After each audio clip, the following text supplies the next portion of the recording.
Today is Tuesday, June 4th, 2024, and welcome to SBA Today.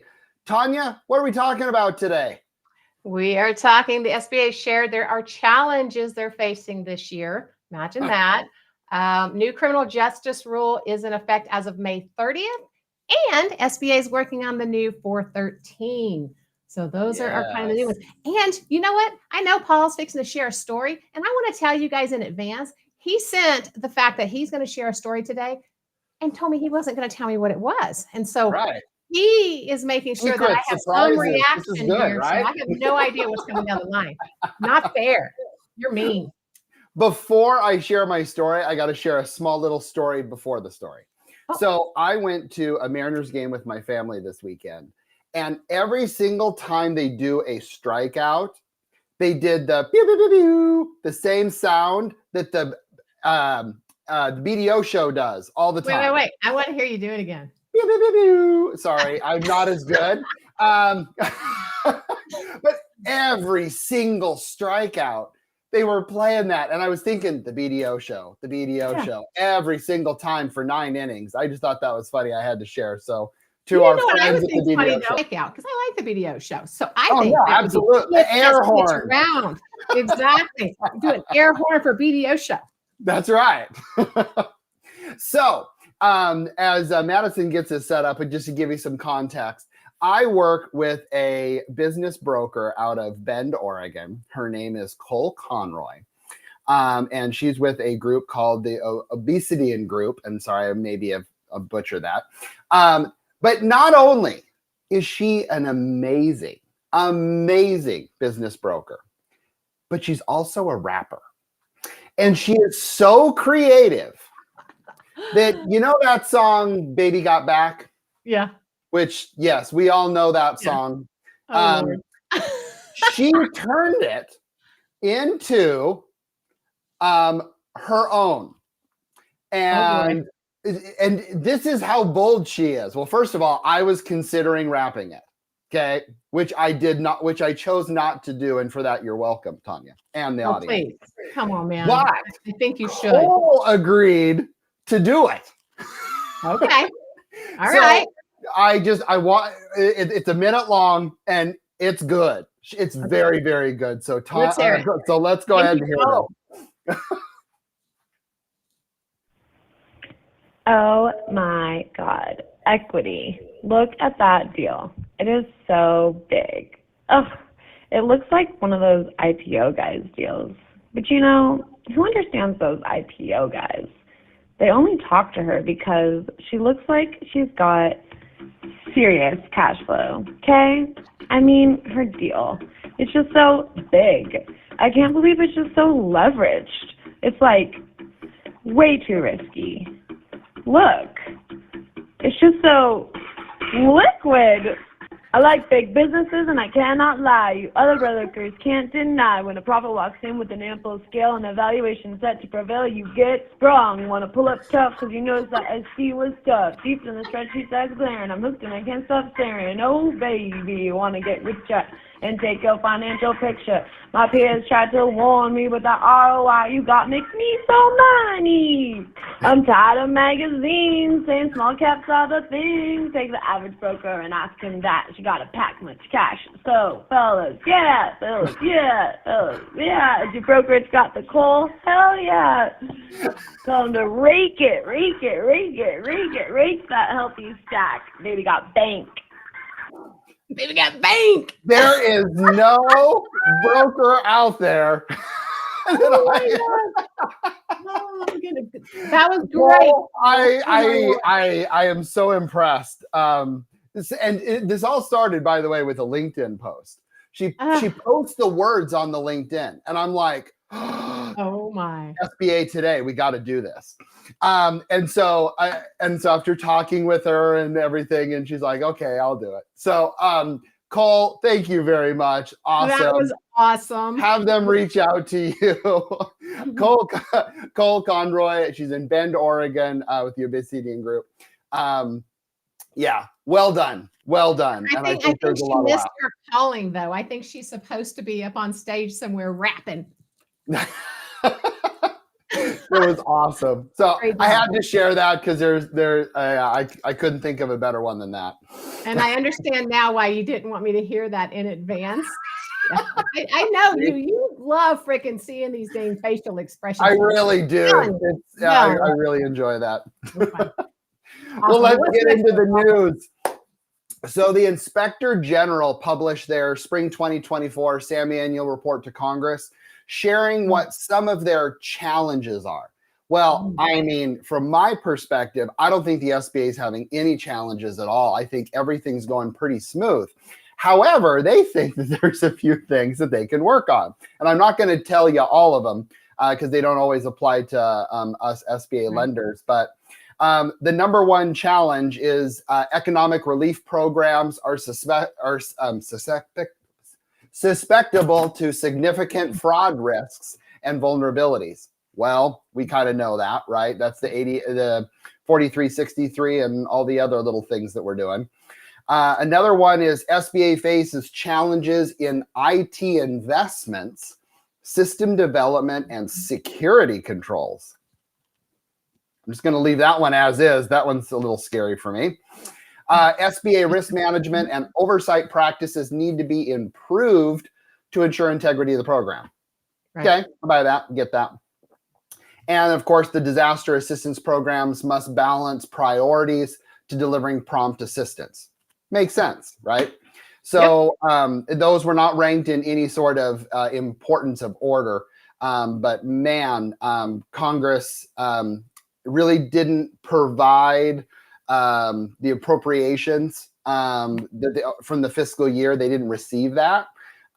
So they're already 13% less than the 240 positions that they have been authorized by the budget.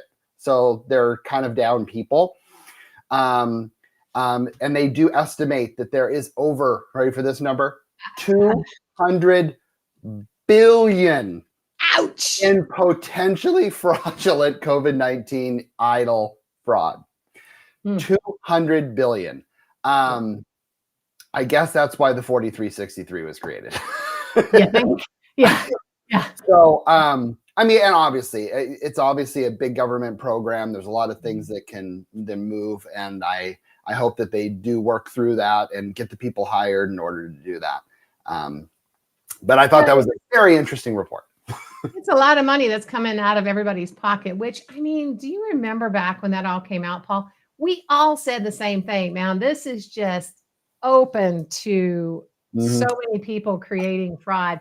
And you can do what you can do. The problem lied, whatever, in trying to get the funds to people quickly. And I mean, I'm not surprised this is coming down the line at this point. I am surprised at that number, and that really sucks. And I am surprised at the fact of so many people that actually committed it.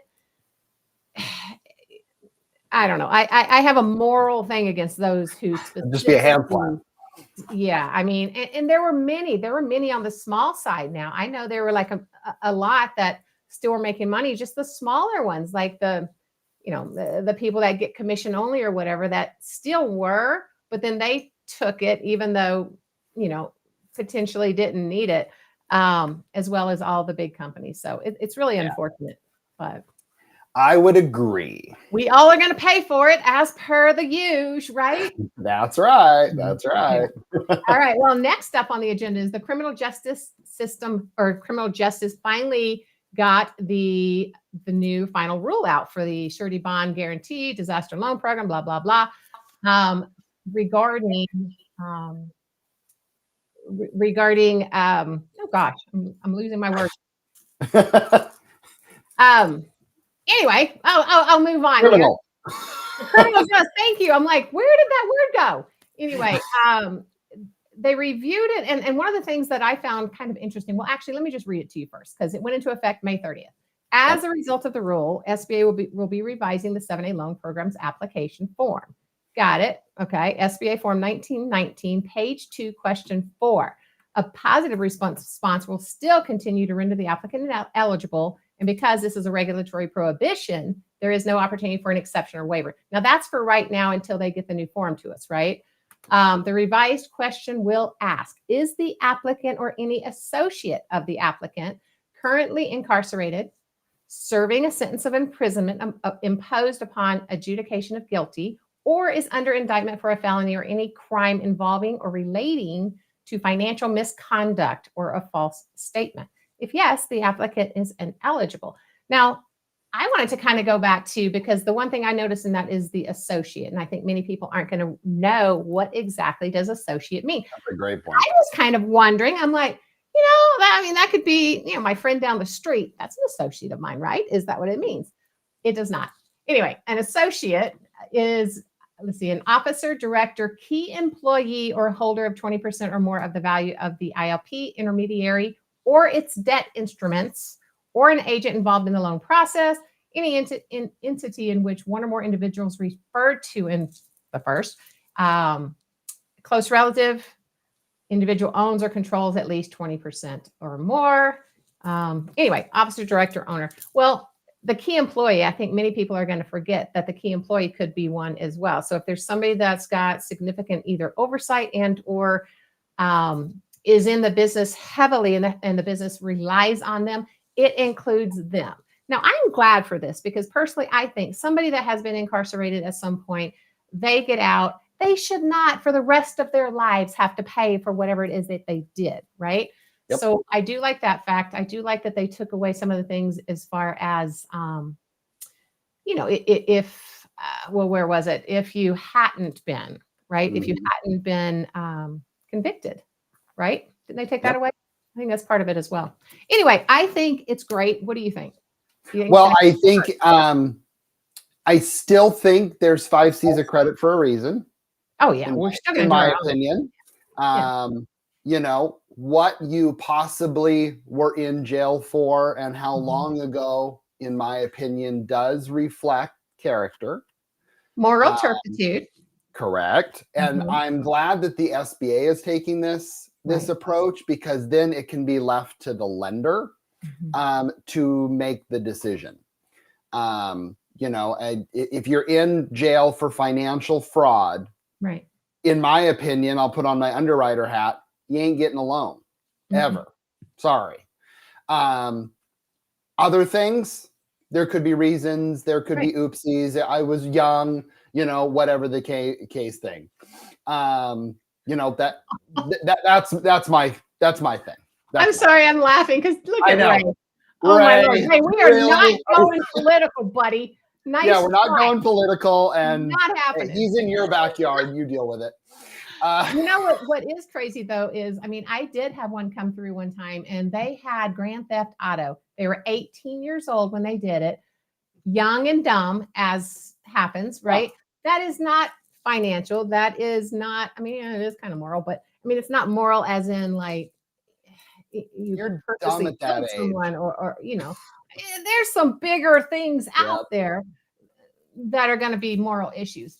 That one, it's like, come on, man. 18 years old, they're now 40 something. You can't keep that doing should that not haunt them for the rest of their life. Yeah. So that one I think is great. So a DUI, those type of things. Right? Sure. Yeah. Yeah. Or you're indicted, but you haven't been proven yet. You know what I mean? I don't know. Sure.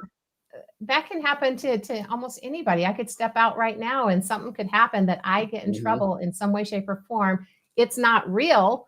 And yet, I'm in the system. So I don't know. True. That's true. All right. So moving on. Interesting. So another new form. Yay, that's good. And speaking of new forms, to continue that going, the 413 is also going to get an update as well. That'll be going out, and they're going to be just kind of changing it, as well as doing some formatting changes to make it easier to address mandatory government 508 accessibility compliance, which bottom line is it's going to look different. It's going to probably have a few extra questions, but it's not going to really do anything else. But new forms on its way. I think you need to say that 3 times in a row. Accessibility, compliance, accessibility, compliance, accessibility. I had a hard enough time saying some words earlier in this podcast. Do you remember when you were younger? Did you ever do the rubber baby buggy bumper? What is it? Rubber baby buggy bumper when you were young? No, but okay. All those tongue twisters. Half of SBA is a tongue twister. Anyway, all right, guys. If you want the news as soon as it breaks, you can join us here on LinkedIn Live and or YouTube and or go to any of the streaming platforms. And we want to make sure that you know that we have other podcasts out there and other family of podcasts, basically, which is the SBA show and the Art of SBA Lending. So go check them out. Awesome. We all get something from all of them and we all have something different to share. So yeah, we'll see you guys next Tuesday. See you later. Yeah.